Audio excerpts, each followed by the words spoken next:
Okay, so in today's presentation, we're going to go over our backstory and kind of where we started from. We met in 2010, got married in 2013, and now I'm 44 and she's 45, and we've retired. We're Barista FI.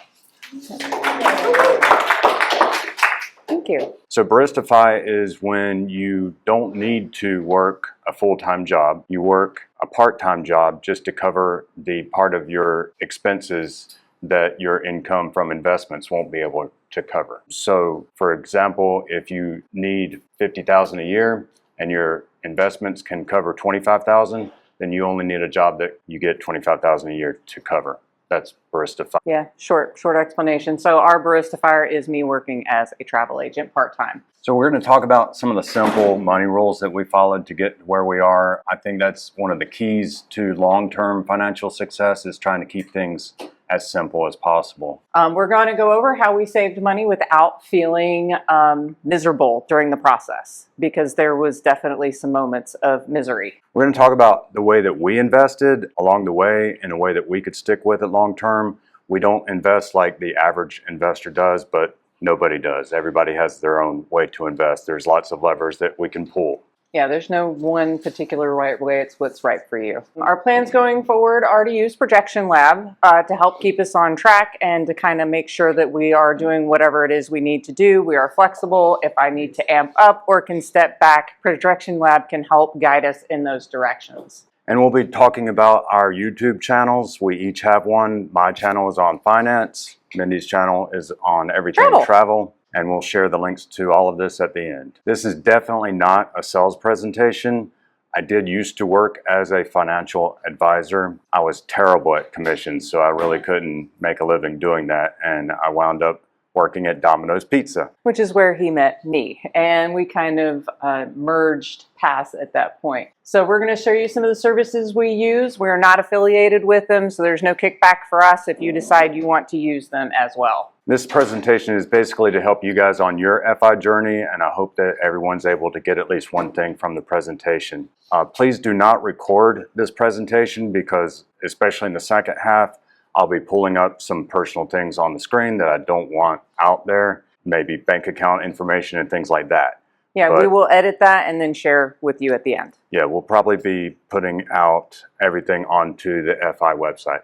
Mm-hmm. So I just retired as a truck driver, and I've been interested in personal finance for a long time. When I graduated in 2004, right away I started reading personal finance books, and I've read probably about 100 or so of them. One of my favorites is the J.L. Collins Simple Path to Wealth. So I am also a former truck driver turned part-time travel agent. I had my CDL for about 22 years. So we hit bankruptcy about 10 years ago, and that was the lowest point in my life. So from there, we really had to turn things around. We were living basically paycheck to paycheck, working for Domino's Pizza, and we both had medical issues and had basically a mountain of medical debt. And student loans. So everybody needs a why for their FI journey. If you don't have a strong why, you're not going to stick with it over the many years that it takes. For us, we wanted to have less stress. We worked at Domino's Pizza, and then we worked as truck drivers, and those were both high-stress jobs. We worked many hours, a lot more than your typical 40-hour work weeks. So we're looking forward to doing some slow travel instead of cram-packed vacations in 1 or 2 weeks. This is also allowing us to make our dollars go further as we travel abroad. We basically want to do things that are flexible, so we are in our planning for the long term. We are looking at staying at a place for about a month at a time. We don't have any hard set rules on where we're going next until we've booked it. This is basically the journey that we went on. We were Domino's managers, and when we moved to the beach in 2014, we had wanted to become franchisees, and the franchise that we moved into at the beach, that didn't work out for us. With their management style didn't work with what we had been used to. So we stepped down and worked as delivery drivers. She had previously already been a truck driver and had her CDL, and she said we could make a lot more money if we go out on the road and truck drive as team truck drivers. So I decided to get my CDL. Almost as soon as we became team truck drivers and we could see the light at the end of the tunnel, that's when she fell and had an injury, and she was out of work for several months.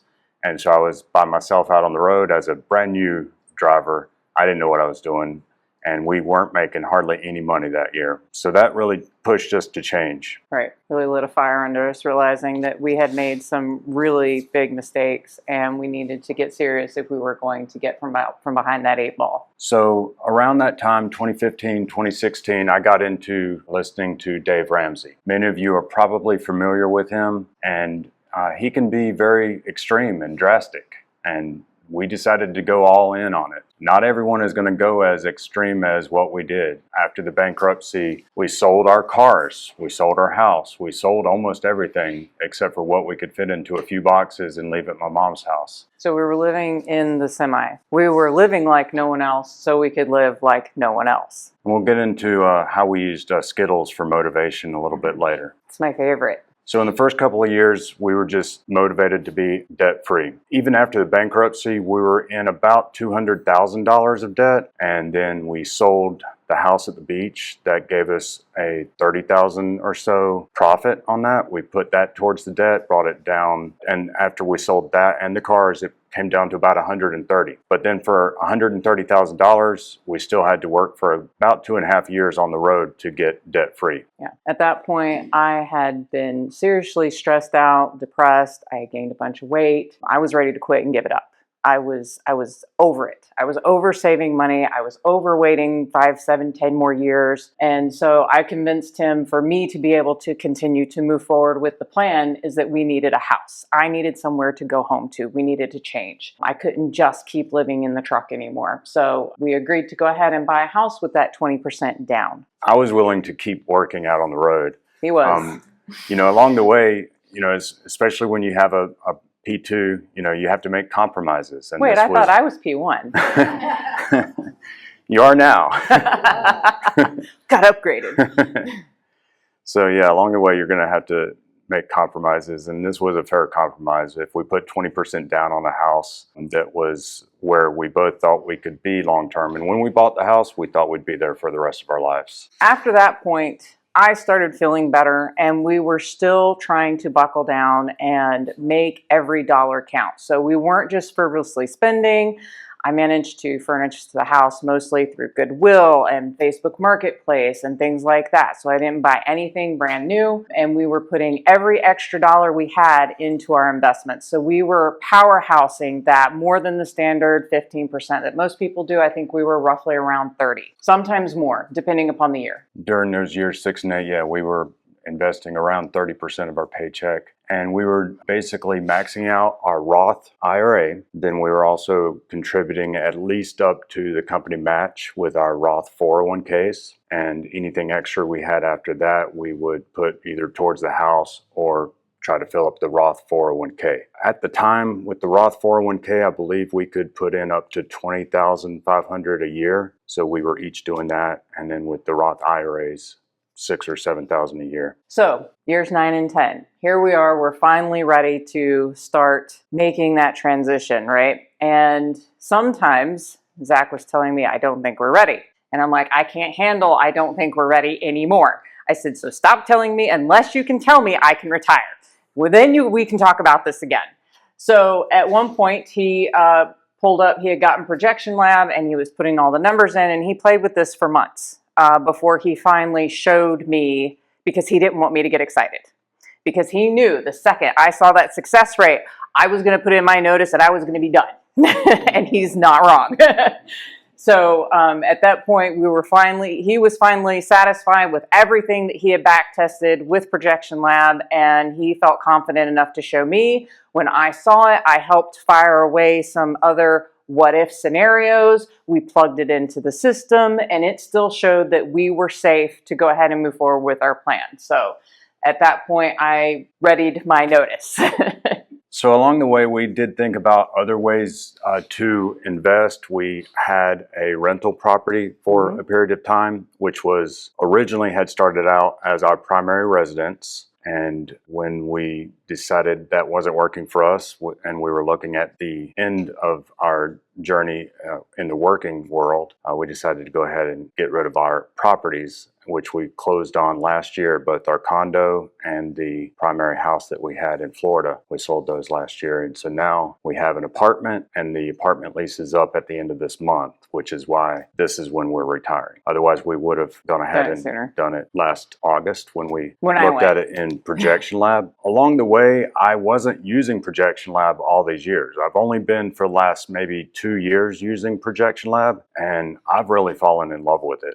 I wish I would have had this when I was much younger, and it would have really helped us along the way with our plans. Yeah. And this is what we do with our investments now. We are following Jason Kelly's system. You can find his thing on jasonkelly.com. He's a financial author. He's written many books, but the primary book that I would recommend anybody, if you're interested in learning about this, is called The 3% Signal. Basically, it allows you to not need to worry about when to buy and when to sell. It works on a quarterly basis, every quarter, once every 3 months.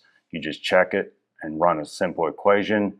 It tells you how much to buy and how much to sell. And it just goes back and forth between two basic funds. One's a stock fund, one's a bond fund. You can choose the level of risk that you are comfortable with. 3 Sig is the lower risk. It's more similar to just regular investing. 6 Sig uses a 2x fund. 9 Sig uses a 3x fund. We have since transitioned into the Income Sig. So we're not trying to grow anymore. 9 Sig is the real growth factor. That 40.4%, that is what 9 Sig has actually returned on an annual basis since he started the 9 Sig plan in 2016. Along the way, we weren't putting all of our money into 9 Sig because you can't do 9 Sig or 6 Sig in a traditional 401k or a Roth 401k. We were putting our money in our 401ks into 3 Sig. You can do that with the 401k. But once we would change jobs, which we've changed jobs many times, we would always roll the 401k into the IRA. Then it would go into the 9 Sig.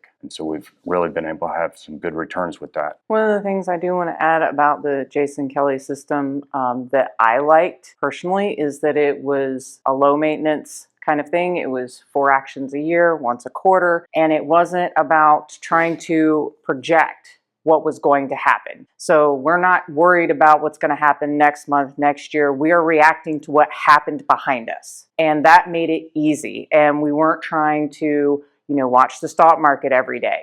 It took a lot of that stress and anxiety out of the investing for us. I'm just going to pull up his website so that you can see the pricing of what we're talking about. And again, we're not affiliated with this, so we wouldn't get anything if you guys jumped on it. You don't have to be a subscriber to follow the plans, especially the 3 Sig plan, because he's laid it all out in a book. If you are interested in subscribing, he has all of his letters. Every week he sends out a letter and he goes over the plan and the weekly news. You can go and read back through as many letters as you like. The whole history of it is there. So you could actually download it, save it, and if you don't want to continue with the subscription, you could cancel. So you have the information. That's one way to do it. I'm not saying that's what you should do, but that's one way to do it. Yeah, we think that if you got into his plan that y'all would fall in love with him just as much as we have. He's a super nice guy. We've had many chats with him over the phone. We plan on meeting him when we actually go to Japan because that is where he is living right now. So everybody here is probably familiar with the baby steps. The baby steps. Has anybody not heard of the baby steps from Dave Ramsey? Oh, okay. Well, naturally. So Dave Ramsey's plans are great for anybody starting out because he makes everything very, very simple. And we followed it hardcore through step 3. And then we got to step 4, invest 15% of your household income. And we were thinking, man, that's almost too easy at this point. It seems hard when you're first starting out, but when you go hardcore into it and make drastic changes and you really want to retire early, you need to invest more than 15% of your income. Yeah. So we decided to pour some fuel on that fire and we were like, okay, Dave Ramsey's baby steps. Thank you for what you did. Now we're moving on. So we're currently Barista FI, and maybe in the future we'll be full fire. So full fire is when you have about 25x your annual expenses. And so with Projection Lab, we can actually look out and see when that's projected to hit. When that comes, then we're not required to, at that point, continue to work as travel agent unless we choose to do so. And then we define Fat Fire for us as 30 times our annual expenses, and we put that in projection labs. At that point, if we hit that, we can actually increase our travel budget and spend a lot more. Right. So FI is all about options. It's not about never ever working again necessarily. I mean, obviously, if you get into Fat Fire, then you don't have to, but you can if you want to, and maybe it's a passion of something that you enjoy doing, something you love doing, and it's not about the income anymore, or even just volunteering. This picture here with the cactus in the background is one of the many fun times we had when we were team truck driving around the country. I grew up in North Carolina, and I didn't travel much growing up, so as a truck driver, I really enjoyed being able to see the country.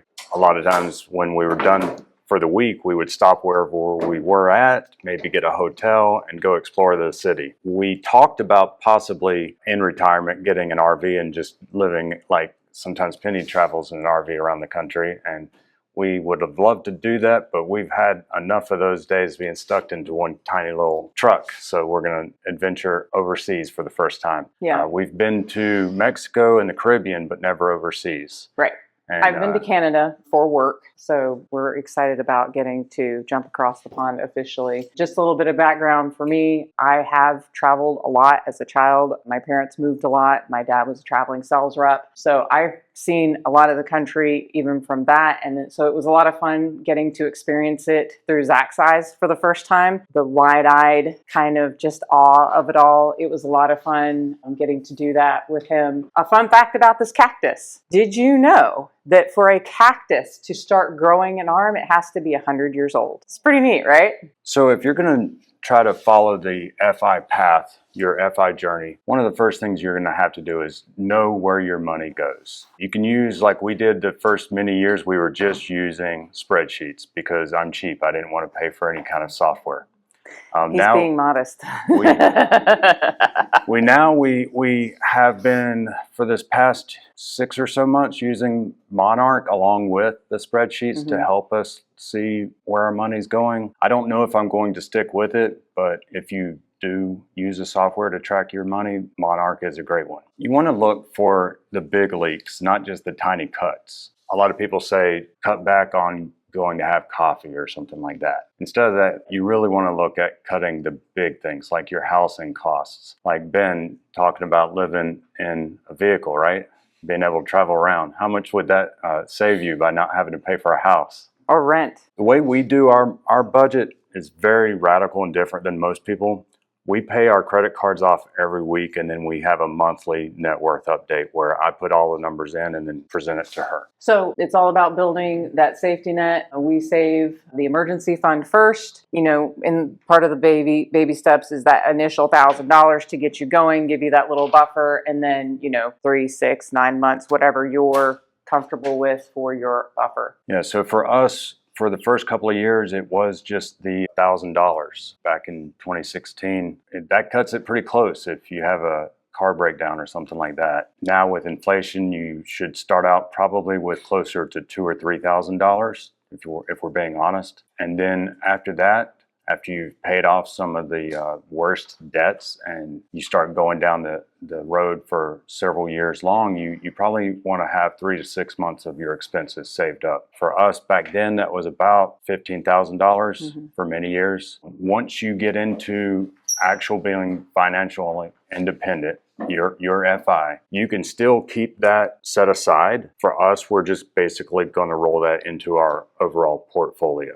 These are the financial institutions that I choose to use. I've looked at and used many different ones in the past, but we use Capital One for convenience with the multiple syncing accounts.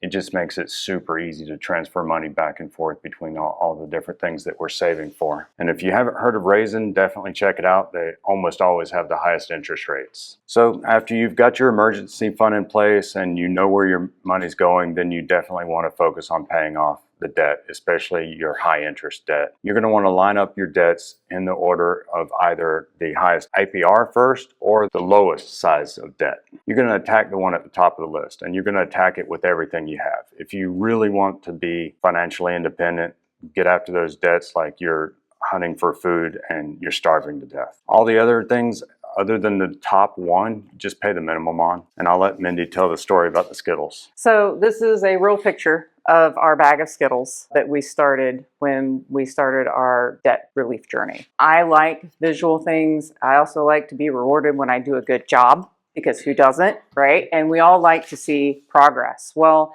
he's looking at the numbers every day. I am not. That hurts my brain.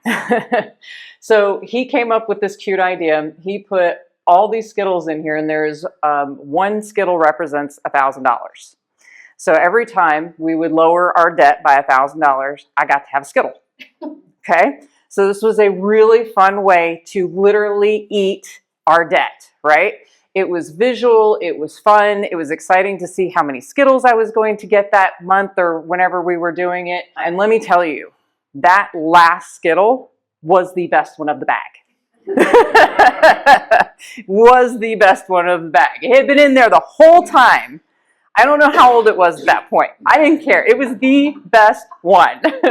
So, anything that helps you, if you know somebody that is struggling with debt, something this just fun, simple, can really make a difference in that, month to month, year to year, helping realize your goals. One of the things my mom did when she was paying off some of her debt is she took a lot of colored papers and kind of put them together to look like a chain and hung them up in her house. And then every time she would pay off like a chunk of it, she would cut off one of the chains. She said she couldn't do Skittles because she was diabetic. So that was her Skittles, a paper chain. So along the way that we managed our money, both of our incomes would come into one singular checking account. And from there, we had it auto-transferred to our sinking funds and our investments. And I did it on a weekly basis because we got paid on a weekly basis. So I didn't have to manually transfer money. And that really keeps you from having to second guess yourself. Once we made the decision, we would only talk about it once a month, what the plan was. And then through the month, the money would just take care of itself.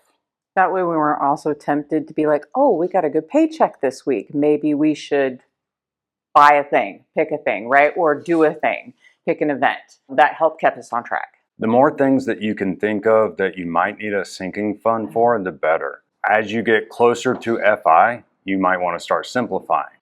So a few years ago, it got to where we had like a long list of over 10 different accounts for sinking funds for different things. And we used them. Yeah. It really helped us manage our money. As we've gotten to where we are now, we've cut back, and now we only have a couple. It kind of depends on whether or not you're planning on staying in the house you're in, though, because if you're staying in the house, you might need more sinking funds.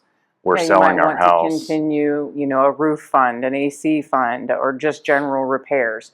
We divvied it down to specific things. That way we knew if the AC went out, we had the money for the AC. And if the roof also went out, because, hey, we live in Florida and hurricanes, right?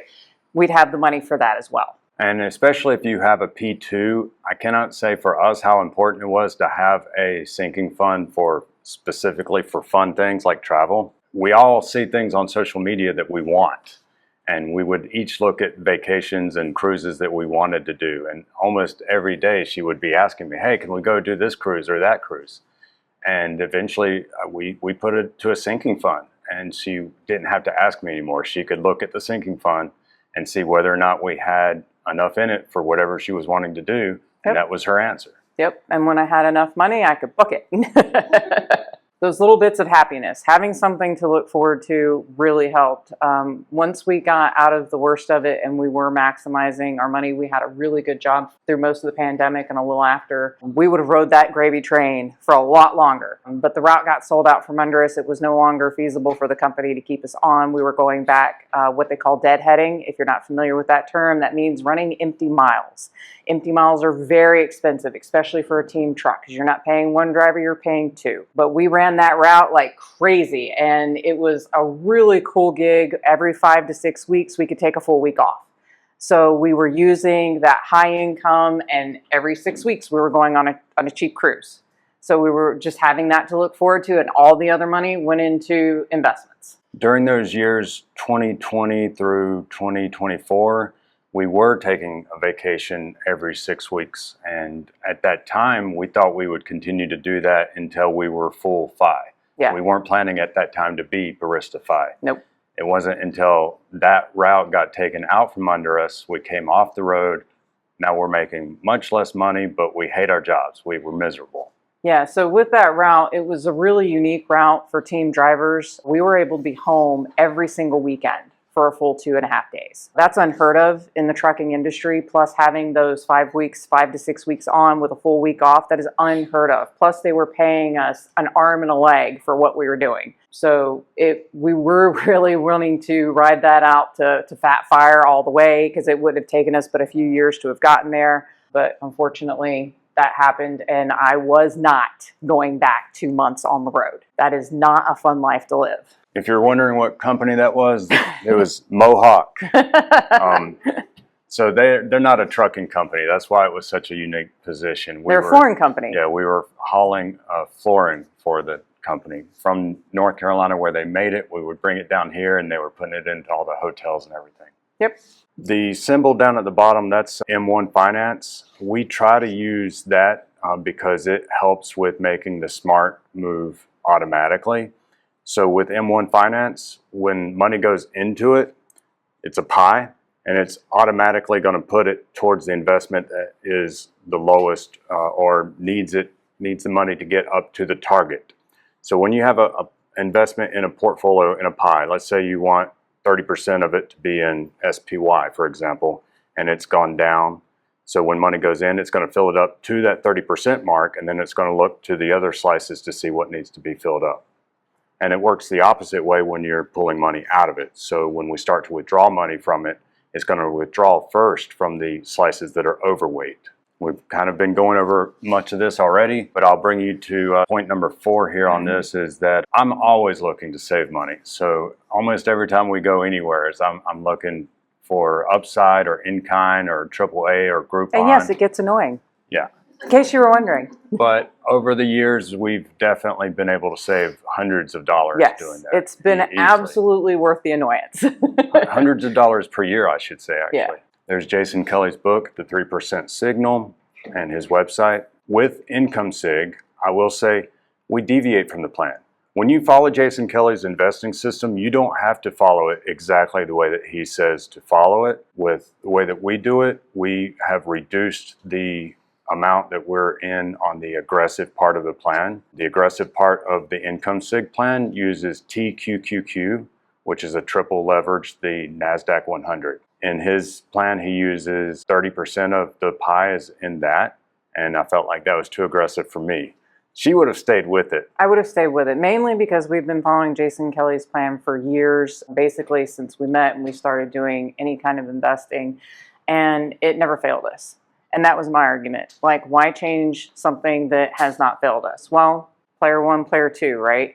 He needed a little more security. So I was like, all right, well, I trust you too.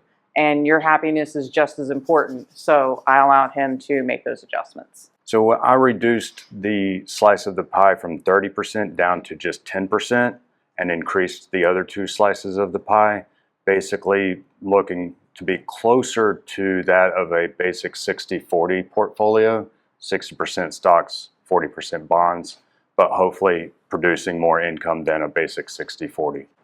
How's this different from just 100% BPS, AX, and Shell? It differs in a lot of ways. You're using a lot of different, and it's a lot of different moving parts. Dividend package portfolio? It pays income by a couple of different ways. One is that it's a lot of, one of the slices is in bonds. So you're getting the interest from the bonds. One of the other slices is the TQQQ slice. And the way that you get income from that is when it has gone above a certain amount, you're taking profit out of that. And then the other slice uses a covered call ETF. And covered call is options. That's almost like an entirely another subject. But if you're interested in options trading and want to know more about that, I could tell you about it. I don't personally trade options, but I trust the people that run the ETFs to sell the covered calls. It limits your upside, but I'm okay with that because I wanted the income at this point. If you're not interested in learning more about the Jason Kelly method of investing, there's thousands of other ways to invest. Some of us are going to be doing real estate. Some of us might want to start your own business. But if you want just the simplest path, I recommend The Simple Path to Wealth by J.L. Collins. When I read that book, that really changed my mentality on whether or not it's possible to do this. And you get that FU money mentality, and yeah, you can do whatever you want. Along the way, I did test a lot of other investment strategies and products, and if I wasn't able to make her understand it and make her comfortable with it, the answer was no. Yeah, because I needed to be able to understand it too. Like, I trust him, but I wanted to be a part. And if I couldn't understand it and he couldn't break it down in a way that my brain could get it, then it was a hard no.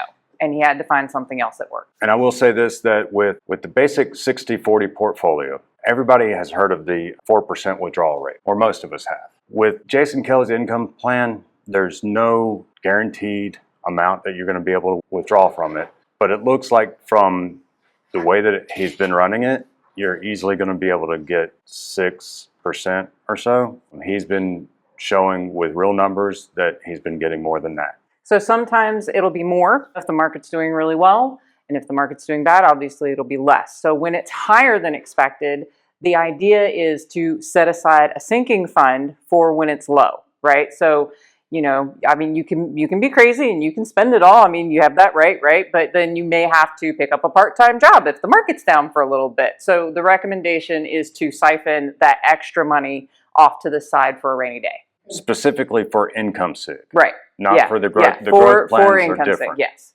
The problem with Income Sig, compared to the 4% rule, is the 4% rule goes back 130 years. Covered calls didn't exist 130 years ago. They've barely existed for 20 years now. So a lot of these newer strategies are technically more advanced. They can produce actually more money, but we don't have 100 years of data to throw out to go, ooh, what's the withdrawal rate? So you're kind of taking it on faith. It's a more modern approach. There's a safe withdrawal rate on Income Sig. We just don't know. To piggyback on what he was saying with that is that he's right. We've only had covered call ETFs for 20 years. But prior to that, we do have simulated data where you can look back, and Jason Kelly has shown that in his work. I don't have the time nor expertise right now to go through all of that, but you can go back to the 70s and 80s with simulated options data. Yeah, because the options, the covered calls were happening. It's just that now they're happening in an ETF. So like that's where all of my contribution to my household income is coming from, is SPY and QQQI. And we were doing it ourselves before we put the money into the ETF, and then and the ETFs are able to way outproduce what we can do doing it ourselves. So we're very comfortable with that strategy.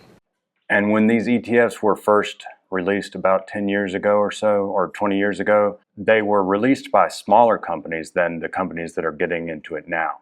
So nowadays, companies like Goldman Sachs and JP Morgan are getting into it, and they have more experienced people on their teams, and I trust them even more. So that's what I'm using with the Income Sig. So our plan going forward, we do plan on living mostly nomadic. We will keep some of our things at my mom's house in North Carolina, but we'll pretty much be out of the country for 11 months out of the year or so. We hope that through her income, that we're able to make about $30,000 a year until we reach Fat Fire, and we want to help others along the way, which is why we're both doing the YouTube channels, and we'll continue to stay in touch with this group. Maybe in the future we will pick a place to settle down, and maybe we'll be around this area. So with Projection Lab, I really love it because it can show me everything on one dashboard, and I decided to go ahead and pay for the lifetime membership of it so that I don't have to continue to budget for it. I don't know if they still offer the lifetime membership of it, but you can also use the free version of it.